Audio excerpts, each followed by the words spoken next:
So how about that bolter thing, huh? It's one of the most iconic weapons in all of Warhammer 40k, mainly because it's a weapon used by the actual most iconic part of 40k, the Space Marines. The bolter makes its appearance in a lot of, if not most, Warhammer 40k games. These games are usually more strategy based, with you having control over units and ordering them to do things. This is mainly because, first and foremost, 40k is a tabletop game. So usually the first thought is to make a game that would be more strategic. Even though these games are really cool, they don't really let you experience the weapons as if you were holding them or using them in combat yourself. It's not the same feeling as playing as a character in the world and being in the shoes of that person, being knee deep in the grimdark. So in first and third person shooter games, you can get close up and familiarize with a certain weaponry that is used in 40k. That being said, all the games I will talk about in this video are shooter games in the Warhammer 40k universe that showcase the bolter in one or multiple of its many forms. These games all pull inspiration from different eras of the lore, which is pretty evident by the times they came out in and the designs used on every bolter. So the games we'll be covering are Warhammer 40k Bolt Gun, Battle Sister, Darktide, Space Hulk Deathwing, and Space Marine. So let's go over what a bolter is anyway. Bolters are a weapon made by the Emperor of Mankind himself that isn't the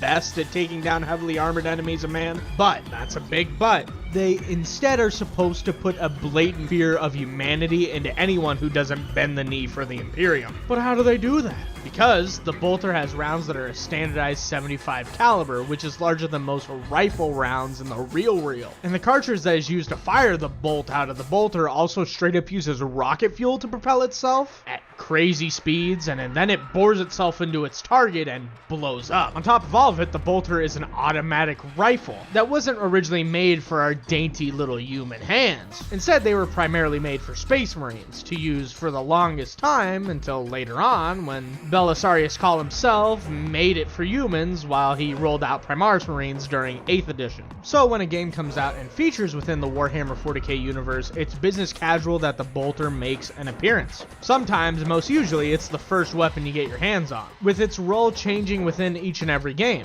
And from a game balance perspective, it's much easier to make the bolter a weapon much more like the assault rifle in the Halo games, which does poor damage and is used to shoot into crowds or large targets, dealing with short-range chaff mostly, with it then needing to be reloaded after a mag dump and switched off for a more specialized hardware like a plasma gun or even another iteration of the bolter to pick up the slack. Let's go over how the bolter is used, how lore accurate it is, and which bolter is the best overall. Battle Sister is a 3-hour-long VR game that you can watch a whole playthrough of in one sitting, just like most VR games having that issue. Kind of sad that this game is the only one where you get to play as a sister of battle in first person, at least in recent memory. I would love to see a first person game where you can do that. But how does that sweet bolter hold up? Well, although the bolter does have rounds that explode, with it being an automatic rifle, it's just alright. Hear me out. Because the bolter might be a little too good for this game. It has a 30-round clip, a mean noise emanates from it, like it sounds incredibly angry. It 1 to 2 shots most Chaos Worshippers, which is good, it should, but geez. The issue comes when a Chaos Space Marine or a Necron show up to block your path. As a sister of battle, these things you fight shouldn't go down as easy as they do, but the bolter makes incredibly short work of them. At least it takes more time to kill mini-bosses in the game, and it is usually switched out for a specialized weapon at some, but for the most part, you can't really tell that the bolter sucks against armor. But it looks cool, you get to use it in your hands, but you never feel like you're really using a weighty weapon in VR. Mainly because the model of it and the responsiveness of it is you waving around a small little remote, with no inherent animations put onto it. And it's not this instrument of the Emperor's fury.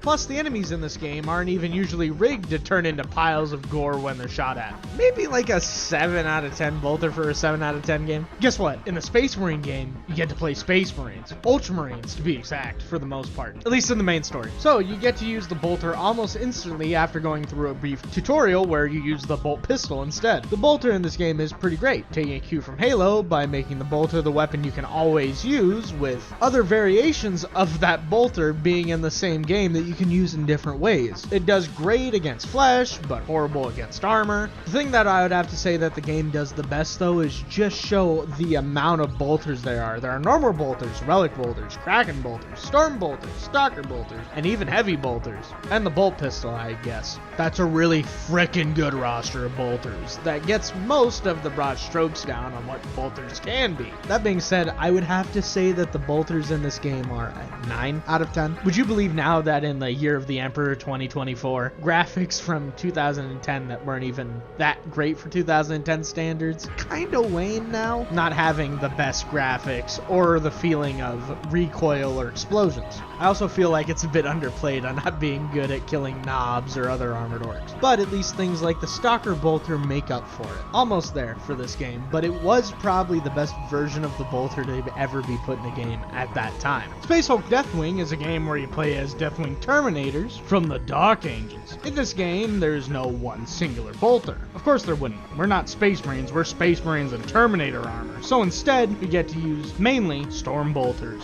Although you can use things like Assault Cannons, Flamers, Plasma Cannons, and whatever else is in that game. The Storm Bolter gets to be what the normal bolter is in most games. A jack of all trades that can do a little bit of everything. It's just you're fighting against like Gene Stealers and Giant Tyranids in this game, so it's not really that good for the most part. Especially compared to the majesty of things in the game like the Heavy Flamer or Plasma Cannons. I think the Storm Bolter and its iterations are definitely okay. Not better than Space Marines, but better than the Battle Sisters version. It really encompasses the sound design and weighty feel you would feel when you get inside a Terminator. And with the deathly combination of two bolters strapped together, it's probably like an 8 out of 10. Boltgun is a game made by the Eggheads over at Focus Entertainment, who made that first Space Marine game and are dropping a sequel to it in Q4 for 2024. Whatever the heck that is. Oh, wait, it's in August. The bolter in the game, called Boltgun, better be good, and it is. The way the bolt gun feels with the damage system in the game, using things like strength and toughness, which actually fit, the exact stats that some of these units actually have in tabletop 40k is amazing, and it shows an understanding of tabletop 40k. Then the bolter does crazy amounts of damage towards smaller enemies, and then falls off when the enemies start using armor. It gets one of the most fun introductions and play times out of any of the guns in the game, with you going a few missions just only using the bolter, or the first mission without using the bolter until you get it with this cool room you find it in. You can even still use the bolter throughout the entirety of the game because it's the only weapon in all your inventory that takes normal bolt round ammo. You can find things like Kraken rounds to put in the gun for a temporary power up. You can even have it blessed by the Omnicide to make it better. You even get the amazing, beautiful, and cool heavy bolter that takes different ammo just like it does in the lore, with it being much slower but packing much more of a punch. That can make even a greater demon rethink about materializing in the mortal realm. Oh my, is that a bolt gun being as perfect as it can possibly be, calling back to earlier parts of the 40k lore, with the bolter itself being more akin to the classic bolter and older editions of 40k, as well as taking inspiration from games like Doom, which are one of the main big inspirations for Warhammer 40k, as well as having amazing fun retro graphics to use it with. Oh yeah, dude,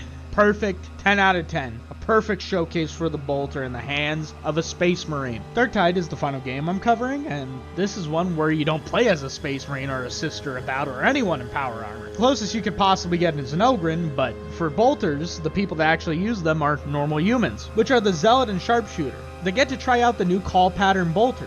Finally, the gun of the Adeptus Astartes given to a mere mortal, and it makes you truly feel like a god. With the bolter acting as a heavy specialty weapon compared to the las or auto guns that you usually use on these guys. So the bolter gets an interesting use as a niche weapon instead of a weapon you would kinda use at all times, being very good at instantly taking out any large or special targets that might be in your way. The issue with the gun, even though it has amazing amounts of damage and clip size, it's hard to handle, with you needing to use the weapon in short bursts and crouch to have the best accuracy. And you don't have much ammo for it either, because for a human, a bolter would be too cumbersome, because those bolt rounds are giant. The visuals and sounds of the gun showcase the power of the bolter too, amazingly, with the gore and destructible bodies that the enemies have, probably being the best high-res interpretation of the bolter we have to play with enemies of the Imperium and Heretic alike exploding into visually pleasing meat fireworks. Another 10 out of 10 bolter. I hate to say it, folks, right now the best iteration of the bolter you can use in games is actually a tie between two games. and for very different reasons. Both have great visual and sound design, but the bolter from Boltgun has a perfect showcase for the bolter in tabletop and for old school Warhammer 40k. Yet one in Darktide is perfect, showcasing the grime of 40k, while also putting in some of those fun little lore explanations throughout it. Like showcasing that even though humans can use bolters, they aren't really made to be used by everybody, especially because the giant amounts of ammo you would have to use in them. So that's my answer for this video. Thank you for watching. If you have a different take on this, make sure to tell me. Like the video if you liked it, and make sure to subscribe if you like this video so you can see more of my videos when they come out. Thank you. When Space Marine 2 comes out, I'll hopefully cover the bolters or bolters in that game. Bye bye. Till next video, fellas.